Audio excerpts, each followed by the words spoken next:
No quarto dia de Hudden, era tia Teres quem estava com o diário de tio Ambrose. Ela achara duas fotos dele. Em uma, vestia trajes árabes e lia-se Jerusalém 1947.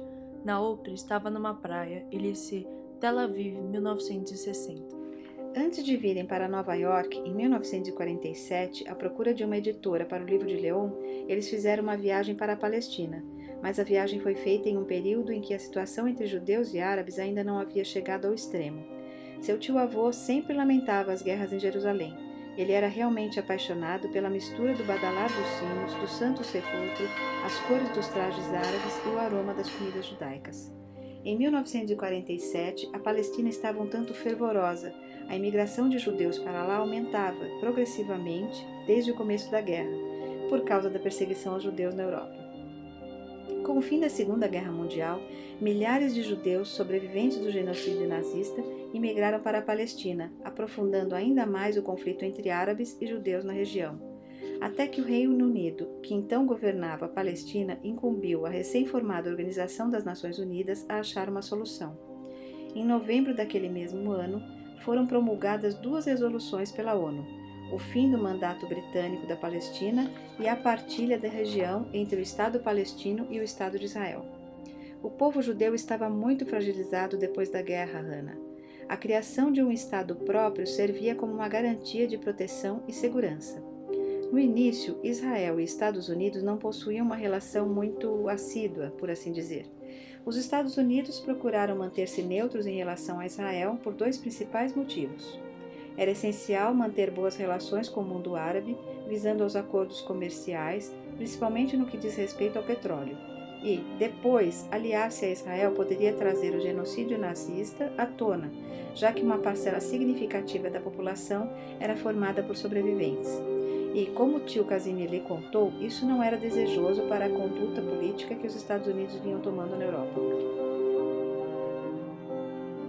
Essa outra foto foi tirada em 1960, no dia do meu casamento. Como você sabe, eu conheci o meu ex-marido aqui em Nova York. Ele morava em Israel e ia passar 2 semanas na cidade a negócios. Acontece que ele acabou ficando 2 meses depois de termos nos conhecido. Nos casamos 1 ano depois e eu acabei me mudando para Tel Aviv com ele.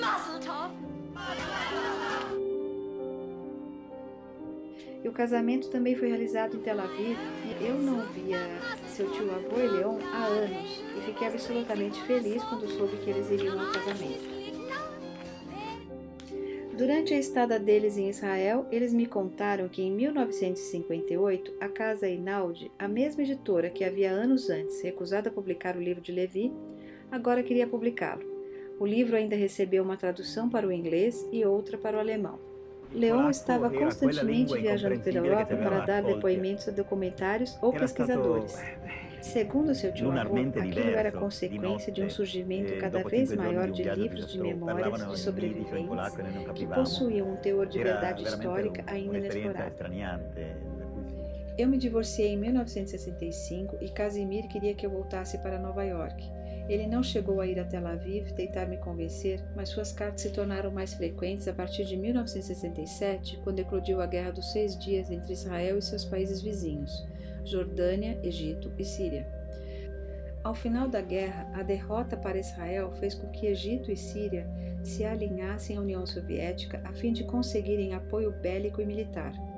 Isso logo fez com que os Estados Unidos se aliassem a Israel, que tinha se provado uma eficiente potência militar que poderia fazer frente aos aliados dos soviéticos e, consequentemente, inimigos indiretos dos Estados Unidos. Eu acredito que a situação delicada e conflituosa entre árabes e israelenses foi de fato agravada pela Guerra Fria. Em 1973, aconteceu uma nova guerra entre israelenses e árabes, a Guerra do Yom Kippur.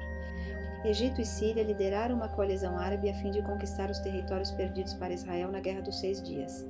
O início foi penoso para os israelenses, uma vez que o ataque não era esperado, ainda mais no dia do Yom Kippur. Mas enquanto Israel reunia forças para responder ao ataque, a reação dos Estados Unidos foi diferente. Falava-se incessantemente em um segundo holocausto.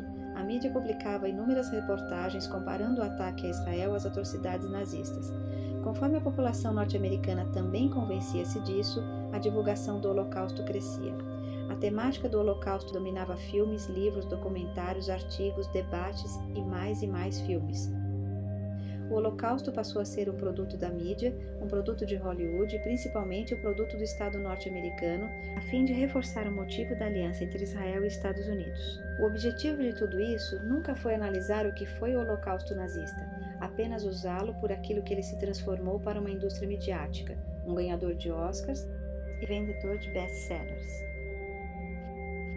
Às vezes eu acho que a descoberta do Holocausto foi pior que seu esquecimento 30 anos antes. Tia Teres olhou sua xícara, que ainda estava cheia, e disse: "I'm going to get me some more tea", como um pretexto para deixar a conversa.